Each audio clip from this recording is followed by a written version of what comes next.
प्रिय श्रोता बंधु नमस्कार। अब मैं आपको अगले भाग में लेकर के आया हूँ, यानी वरुण देव ऋषि गौतम को अच्छे पात्र यानी अच्छे जल दे करके अंतर ध्यान हो गए। प्रिय श्रोता बंधु, उस जल के द्वारा दूसरों का उपकार करके महर्षि गौतम को बड़ा सुख मिला। महात्मा पुरुष का आश्रय मनुष्यों के लिए महत्व की ही प्राप्त करने वाला होता है। महान पुरुष ही महात्मा उस स्वरूप को देखते और समझते हैं। दूसरा अधम मनुष्य नहीं, मनुष्य जैसे पुरुषार्थ सेवन करता है वैसा ही फल पाता है। महान पुरुष की सेवा से महत्ता मिलती है और क्षुद्र की सेवा से क्षुद्रता ऐसा प्राप्त होता है। यह पुराणों में भी लिखा गया है। उत्तम पुरुषों का यह स्वभाव ही है, वे दूसरे के दुख को नहीं सहन कर पाते और दूसरे को सुख में अति प्रसन्न होकर के उसका साथ देते। प्रिय श्रोता बंधु, किंतु दूसरों के दुख का निवारण ही करते हैं, वो कहलाते हैं दयालु। अभिमान शून्य, उपकारी और जितेंद्रिय, ये पुण्य के चार खंभे हैं जिसके आधार पर यह पृथ्वी टिकी हुई है। यह मेन तत्व है। प्रिय श्रोता बंधुओं, यह मेन तत्व है।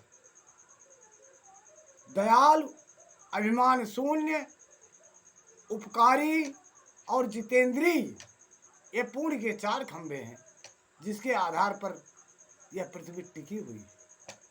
प्रिय श्रोता बंधुओं, तदनंतर गौतम जी वहाँ उस पर दुर्लभ जल को पाकर विधिपूर्वक नित्य नौतिम कर्म करने लगे। उस मुनीश्वर ने वहाँ नित्य होम की सिद्ध के लिए धान, जौ और अनेक प्रकार के निवार बोआ दिए। तरह तरह के धान, भांज भांज के वृक्ष और अनेक प्रकार के फल फूल वहाँ लहलहा उठे। यह समाचार सुनकर वहाँ दूसरे दूसरे सहस्त्रों ऋषि मुनि, पशु पंछी तथा बहुसंख्यक जीव जाकर रहने लगे। प्रिय श्रोता बंधु, वह वन इस भूमंडल पर बड़ा सुंदर हो गया। उस अक्षय जल के संयोग से अनावृष्ट वहां के लिए दुखदायिनी नहीं रह गई। प्रिय श्रोता बंधु, उस वन में अनेक शुभकर्म परायण ऋषि अपने शिष्य, भार्या और पुत्र आदि के साथ वास करने लगे। उन्होंने कालक्षेप करने के लिए वहां धान बोवा दिए। गौतम के प्रभाव से उस वन में सब और आनंद छा गया। लेकिन आगे होता क्या है? एक बार वहां गौतम के आश्रम में जा करके बसे हुए ब्राह्मणों की स्त्रियां जल के प्रसंग को लेकर के अहिल्या पर नाराज हो गई। उन्होंने अपने पतियों के उकसाए में उन लोगों को गौतम अनिष्ट करने के लिए गणेश जी की आराधना की। भक्त पराधीन गणेश जी ने प्रकट होकर वर मांगने के लिए कहा। तब ये बोले, भगवान यदि आप हमें वर देना चाहते हैं तो ऐसा कोई उपाय कीजिए जिससे समस्त सृष्टि डांट फटकार गौतम को आश्रम से बाहर निकाल दे।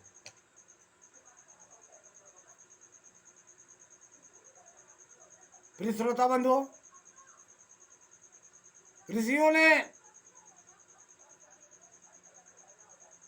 जब ऐसी बात कही तब गणेश जी ने कहा, ऐ ब्राह्मणों, तुम सब लोग सुनो। इस समय तुम उचित कार्य नहीं कर रहे हो।